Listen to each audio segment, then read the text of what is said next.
it's Sam. And Phil. And we're here on another episode of Whiteboard Wednesday. And today we're talking about 3 ways to differentiate yourself, to stand out from what is actually a very crowded market. How do you stand out with your competitors? So the main thing I'm going to tell you today, before we go into our 3 tips, is you've got to do what your competitors can't and won't do. Mm-hmm.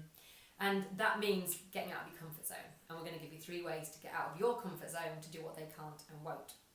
Yeah, so the first thing is about content. Now, what we get told all of the time is that people hate being on video. And 2 years ago, I was very much in that boat. You really were, weren't you? But your competitors feel exactly the same. They hate it as much as you do. Just get out and do it. It is like a muscle. The more you do, the easier it becomes. So even just make a few about how your day's been, some challenges you've had, with the mindset of that it's not going anywhere. It's going to sit on your phone, it's practice, and if they happen to be good, put them out there. I've still never listened to a video back that I've made. He runs out of the room if we put one of his videos If my voice comes on, that's it, I'm out of there. You don't have to watch it back, just get it out there. And people always say to me now, you look so comfortable on camera. I'm not at all, but the amount we do now, it's just easy. So think about the latest blog post you've done, or a question you've been asked, or a tricky situation you've been in. Just make a 1-minute video and get it out there, because your competitors won't do it. Definitely won't do it. Even our competitors who are starting to copy some of the things that we're doing, they're still not doing videos. And if they are doing videos, they're not on the videos. So we are all on our videos here, much as our team love being on videos, don't they?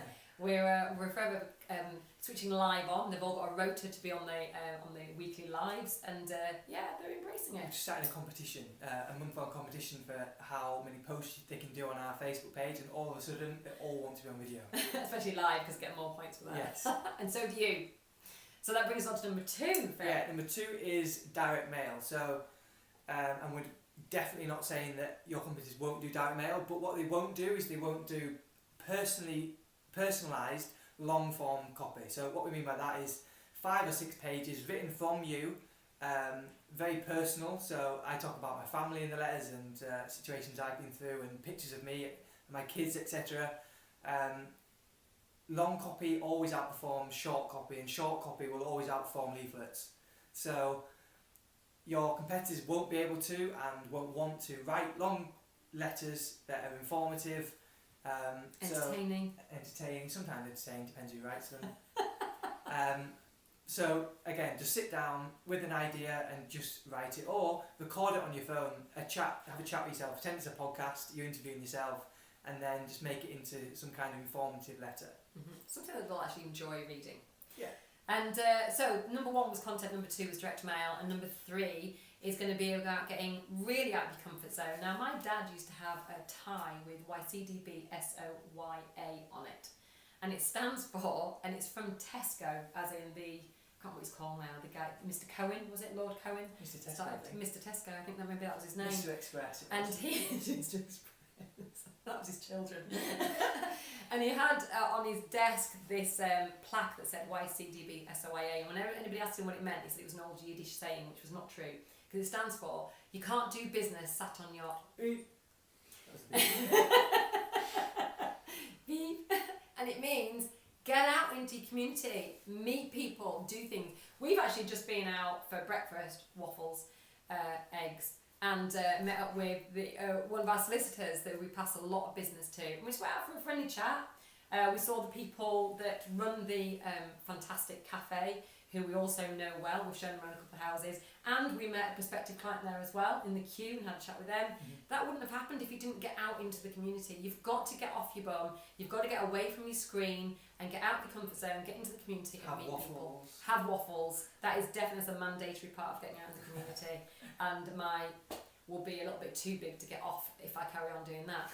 We also had just last week our yearly party. Now annually. Second one. So celebrate our 2nd year in business, Ashdown Jones, and we invited a ton of people. We had over 120 guests. Lots of people we did know and didn't know. Local MP, loads of local business owners, and it was fantastic. And we were way out of our comfort zone. We could hardly remember who everybody was. And soaked. And soaked because it poured down as well. But you know what happened was we've got some fantastic conversations going. We retained some amazing clients, and we feel like we're going to get some great business out of it in the future as well. So that's what other agents can't and won't do. They won't put on a party. They won't go out for the bum and go into the community. They probably will eat waffles. They won't send long form direct mail. It's very personal. It's got pictures of themselves and the kids on, and they won't put out video. So that's how to stand out. It's not an easy answer, but it is a simple one. Do what they can't and won't, and you too will be able to stand out. If you'd like to know more about how we can help you grow your agency in lots of different ways, including done for you, done with you, and everything in between, then get in touch with us and we'll explain exactly how we work and whether you could be a good fit. So we'll see you on the next Whiteboard Wednesday, and thanks for watching.